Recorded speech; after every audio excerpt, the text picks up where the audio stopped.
What is going on, members of the Shy Guy Squad? My name is Dan, otherwise known as Danekii, and welcome back to another Pokemon Sun and Moon Citra quality Wi-Fi battle. Today we are doing a Wi-Fi battle against my boy Poijz. Links in the description, be sure to check him out. He's an awesome guy. He does some GTS giveaways and stuff. He does some LPs on the side, and he also does Wi-Fi battling. So if any of this interests you, then be sure to check out his channel in the channel description down below. But as you guys can see, we have a brand new team here today, consisting of the Shiny Battle Ready giveaway Pokemon of the team being Ninetales Alolan form. We have an Excadrill, Charizard X, Tornadus T, Rotom Wash, and a Hoopa. Now, up until the point of this battle, my Hoopa Unbound, or for whatever reason, Hoopa Unbound in general, with Ice Punch and Gunk Shot wouldn't work, so I just had to resort to a special Hoopa for the current time being. But you'll see it comes in quite handy. But my opponent, on the other hand, he has brought himself today Kommo-o, garbage ass Pokemon, Delmise, Bruxish, Silvally, Palossand, and Lycanroc Midday. But so without further ado, let's just check out the battle and see how it went. So Poijz here, my boy, is issuing a challenge, and I'm going to lead off with my Ninetales as he decides to lead off with the Jack Kommo-o. So yeah, that's the thing is hella horrendous, and it's also bad. So Kommo was just a miss this gen, but yeah, so it's snow warning, you know, that's what my girl Ninetales does. Ariana is on the field, and I'm going to withdraw her, sending in my Excadrill, because I was expecting this thing to go for like Flash Cannon, Poison Jab, or anything. I didn't expect Fighting or Dragon, and I had a little hunch that it was Scarf. And with this hail damage, I kind of had that hunch on me that, hey, this thing is probably Choice Scarf. Now, I know I am Spadef Excadrill, but there was still just, I don't know, there was something in my mind that was telling me, hey, this is a Choice Scarf there's a Choice Scarf Kommo on the other side of the field. So he's going to pull a double right here, because he knows he can't stay in, because he can't hit me. So he swaps into Solus, which is his, Palossand, which looks really nice, by the way, not gonna lie. And I switch into my Charizard, and Smaug gets buffeted by the hail. By the way, I have a new name for Charizard if I ever use it in the future. I'm going to call it Zark, as in the Supreme King Zark from Yu-Gi-Oh! Arc 5, that dope dragon. But I'm going to go for Dragon Dance in regular form here, expecting me, like, I expected him to believe that I'm X and that I was just going to make it all off the bat, and he was going to go for Earth Power. But that did not happen. Instead, he goes for what I assume to be a Choice Specs Shadow Ball, and he also gets the Spadef Drop, so that's unfortunate. Now, I thought about going for Flare Blitz on this next play, but I had like your Charizard, your +1, your Tough Claws boosted Stab, Dragon Claw from a Char X as we unveil here. Hail to the goddamn king right here. He is in front of us. Everybody bow down. But no, Charizard is not the king. He falls short by a little bit. He does really much. He does a lot of damage to this Palossand, but not enough, unfortunately, and my Charizard is going to drop. So that is unfortunate that Smaug drops like it did, but it happens, it happens, and there's nothing more I can do about that. So I send in my Tornadus here, because Tornadus outspeeds.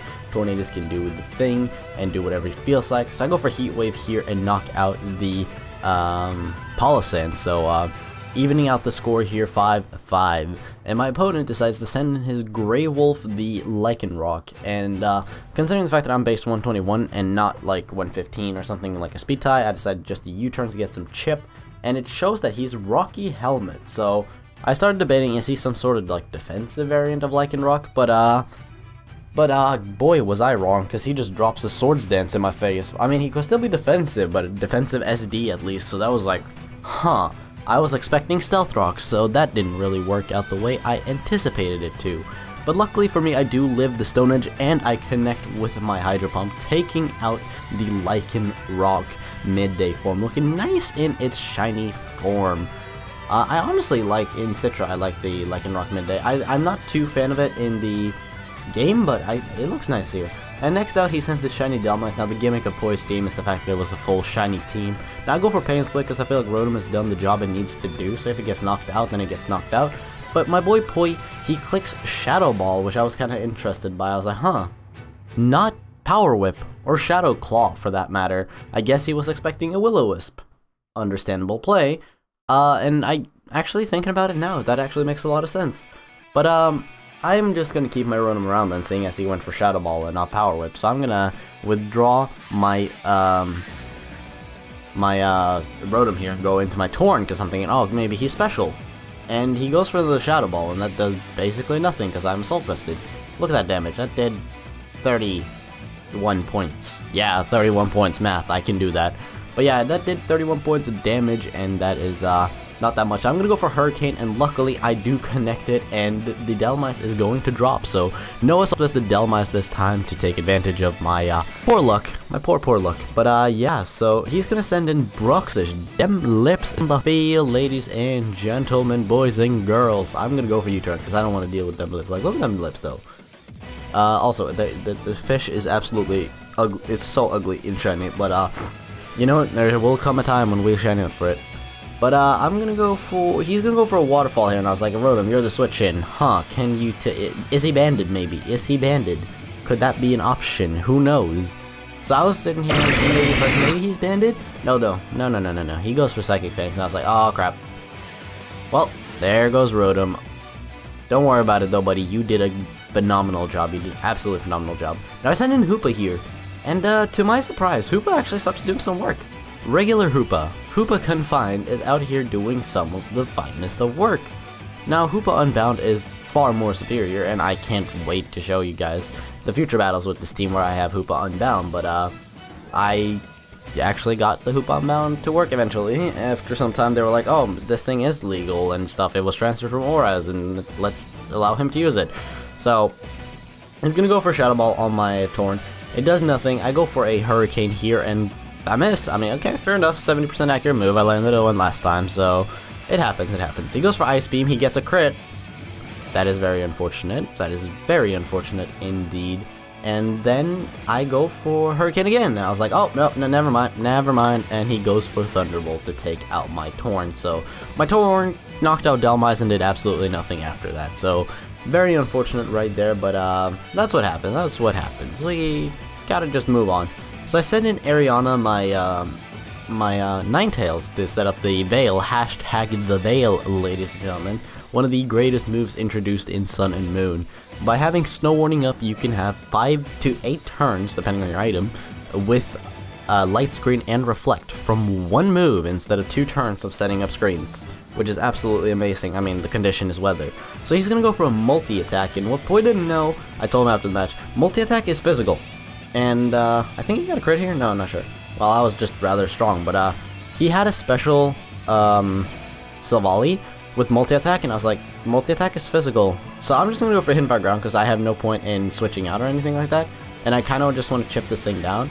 And you know, with a 95 across the board, it is rather surprisingly bulky. So he's gonna go for multi-attack again, and that is going to do put me in the red. Luckily enough, I do live the attack though, so that's kind of dope. But Shiny Silvally, man, that's a nice looking Pokemon, not even going to lie. Now he's going to withdraw his Wannabe and send out Jack, which is his Como trash ass Scarf Pokemon. Now I just figured, nah, go, Hidden Fire Ground, do the work. And at the end of the day, it didn't do too much, but it actually did an okay amount considering it's base 60 unstab. Now I want to preserve Ariana because I feel like potentially she might go down, and then I can go for another. Veil if I need to protect Hoopa or something. So he just has to go for Earthquake, which is a very safe play against my team. My Ninetales had no health. Excadrill was a switch into Poison Jab, and Hoopa is rather frail on the physical side. But thanks to the power of the Veil, I take no damage from that, and I'm specially defensive Excadrill, not physically offensive, so that is very helpful on my part. Oh, I feel a yawn. Hold on, guys. Sorry about that. I have returned, and we shall continue. So he's gonna go for an Earthquake here again and put me in the yellow-red border there somewhere. Very close, not too far from the red. I think with Hail, I'm gonna get to the red. I think I forgot leftovers on my Excadrill this match too. That was a mistake on my part. No, I didn't. Okay, good. I was about to say, because I think there were a couple of matches I did with this team testing and stuff, and I forgot to put back the leftovers in the Excadrill because I tested on Battle Spot to see if like it goes through. And then if it doesn't, then I go to If it doesn't, then I try to find the problem, and then sometimes like, oh, you have multiple items, and I take off the leftovers on Excadrill because I have leftovers on Rotom as well, and that resulted in sometimes I went to forget my leftovers, and I was like, crap. But yes, I send in Hoopa here, who's still behind the veil, and still a rather solid Pokemon. So he goes for an Earthquake. Now, keep in mind I'm behind the veil, and that did actually next to 0. Like, for a Hoopa that is, that did 0. And Hyperspace Hole goes off, takes down the Como. Finally, there's a piss green, yellow, and pink Pokemon is off of the screen. God, about damn time. I really don't like Como. It's probably one of my least favorite from this gen, just because how disappointing it is. And in comes Silvally, who has about to reveal its last move. I go for Hyperspace Hole, which puts him in the red, and he's gonna go for the Shadow Ball. And I was like, oh no, he's gonna kill me now, isn't he? But no. Hoopa behind the veil, man. What's a quad weakness? What's a quad weakness to a Hoopa?